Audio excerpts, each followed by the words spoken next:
இப்போ மாங்காய் ஊறுகாய் ரெடி பண்ண போகிறோம். 2 மாங்காய் கல்லாமணிக்காய் எடுத்து கழுவி காய வச்சு நறுக்கி வச்சுருக்கோம். இப்போ அதுக்கு தேவையான நல்லெண்ணெய் ஊற்றிக்கிடுவோம்.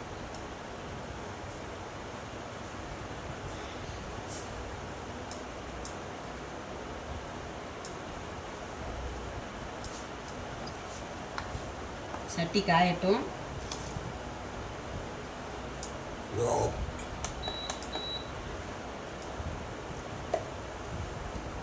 இப்போ கடுகு போட்டுக்குடுவோம்.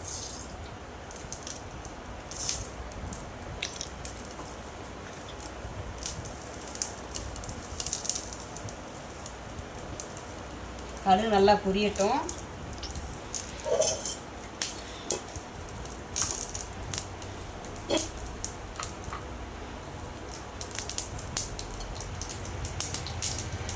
இப்போ நல்லா கடுகு பொரிஞ்சிருச்சு. இப்போ வந்து கருவேப்பிலை போட்டுக்கணும், எனக்கு தேவையானது.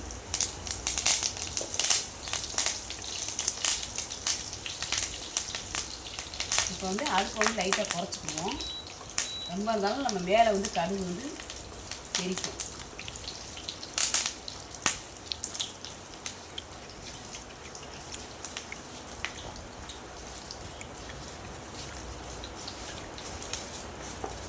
இப்போ இது இப்படியே இருக்கட்டும்.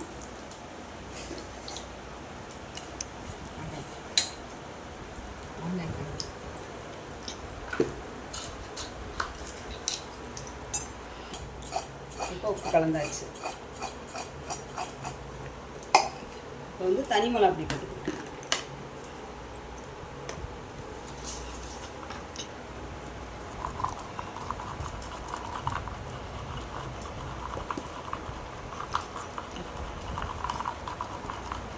இப்போ இந்த மாங்காய் உரைக்கு வந்து நான் வறுத்து பொடி பண்ணி வச்சுருக்கேன். அடுப்பை ஏற்றிட்டுக்குவோம். இப்போ இந்த மாங்காய் உப்பு போட்டு கட்டி வச்சுக்கோம் இல்லையா, இதை வந்து கடுகுலாம் பொரிஞ்சிருச்சு. இதை வந்து இதில் கொட்டிக்கணும்.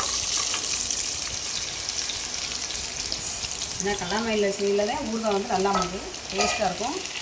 அந்த இனிப்பு தன்மை இதெல்லாம் நல்லாயிருக்கும்.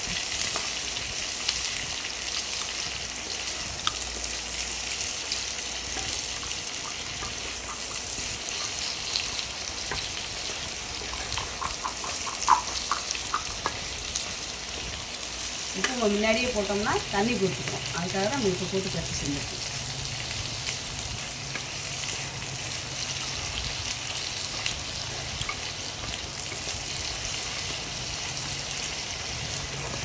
ஒன்றரை ஸ்பூன் போட்டுக்கோம். உப்பு பத்தாட்டினா அடுத்து போட்டுக்கலாம். உப்பு எப்படி இருக்குன்னு பார்த்துக்கிட்டு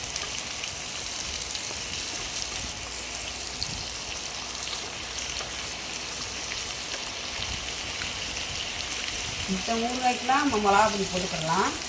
நார்த்தங்கோடு ஊறுகாய், எலுமிச்சம்பழம் ஊறுகாய், மாங்காய் ஊறுகாய்க்கெலாம் இந்த மாதிரி மிளகாத்தலை வறுத்து பொடி பண்ணி போடையில் உங்களுக்கு வந்து ஊறுகாய் வந்து டேஸ்ட்டாக இருக்கும், நல்லாவும் இருக்கும். வீட்டிலே இந்த வறுத்து பொடி பண்ணிக்குவோம்.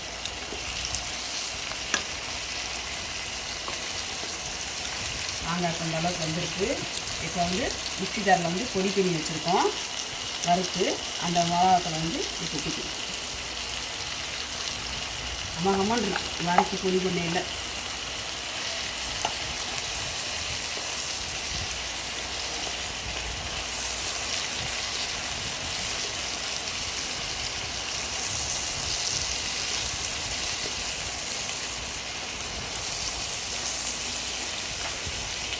இப்போ ஒரு ஸ்பூன் வந்து பெருங்காயத்தூள் எடுத்து வச்சுருக்கேன். அதை வந்து கொட்டிக்கிடுவோம். ஊறுகாய் தேவையானது.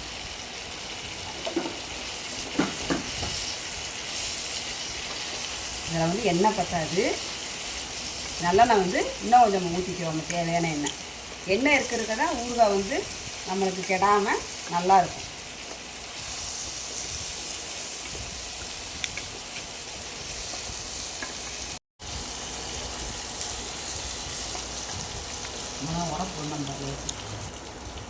இப்போ இதுக்கு தேவையான உப்பு கரெக்டாக இருக்கான்னு நம்ம செக் பண்ணி பார்த்துக்குவோம். இப்போ இதுக்கு தேவையான உப்பு கரெக்டாக இருக்கான்னு பார்த்துக்குவோம்.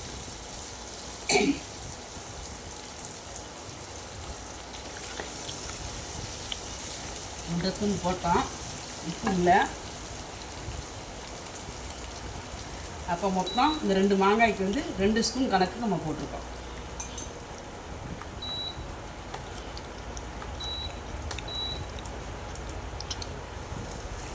ரெண்டு மாங்காவுக்கு இந்த ஸ்பூன் 2 ஸ்பூன் போட்டிருக்கோம்னா அப்போ எத்தனை மாங்காய் போடுறோமோ இந்த மாதிரி ஸ்பூனில் நம்ம வந்து கரெக்டாக அளவு எடுத்துக்கிறோம். பார்த்துட்டு போட்டுக்கலாம். உடனே நம்ம எல்லா உப்பும் போட்டோம்னா கைக்கிற மாதிரி ஆகிடும். நம்ம தேவைக்கு போட்டுக்கிறலாம். இப்போ 2 ஸ்பூன் தான் போட்டிருக்கேன். இந்த உப்பு கரெக்டாக இருக்கும். இதுக்கு மீறி போட்டோம்னா கச்சு போயிடும். அப்புறம் கடையில் உள்ள உருவா மாதிரி உப்பு கச்சிக்கிட்டு கிடக்கும். இதை போட்டு கிண்டிக்கணும். இப்போ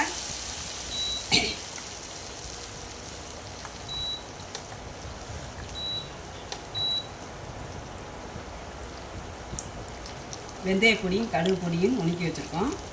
அதை 2 ஸ்பூன் போட்டுக்கோம். நாம மிளகா அப்படியே எல்லாம் போட்டாச்சு. வெங்காயத்தூளும் போட்டாச்சு.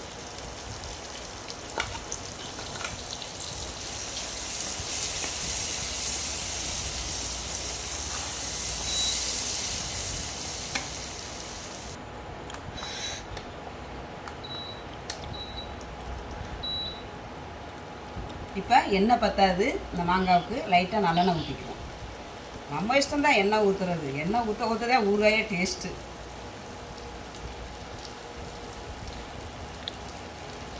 இந்த அளவுக்கு எண்ணெய் முங்குற அளவுக்கு இருந்தால் தான் ஊறுகாய் வந்து நல்லாயிருக்கும். அந்த வெந்தயமும் கடுகு போட்டு வறுத்து பெருங்காயத்தூள் எல்லாம் போடும் செம்ம டேஸ்ட்டாக இருக்கும். அதே மிளகாத்தூள் நம்மளாம் வறுத்து பொடி பண்ணாலும் நல்லாயிருக்கு.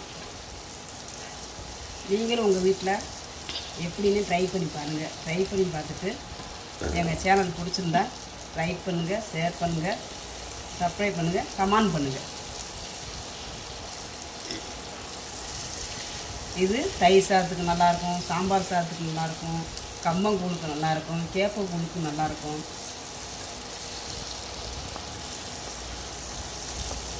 போதும். இது ரொம்ப இருந்துச்சுன்னா ஒரு மாதிரி குழன்னு ஆயிரும். நம்ம அடுப்பு வந்து அமர்த்திக்கணும். இப்போ வந்து மாங்காய் ஊறுகாய் ரெடி ஆயிடுச்சுப்பா. நீங்களும் உங்கள் வீட்டில் எப்படி இருக்குன்னு ட்ரை பண்ணி பாருங்கள். ட்ரை பண்ணி பார்த்துட்டு எப்படி இருக்குன்னு ட்ரை பண்ணி பாருங்கள். ட்ரை பண்ணி பார்த்துட்டு எப்படி இருக்குன்னு ட்ரை பண்ணி பார்த்துட்டு லைக் பண்ணுங்கள், ஷேர் பண்ணுங்கள். எங்கள் சேனல் பிடிச்சிருந்தா கமெண்ட் பண்ணுங்கப்பா.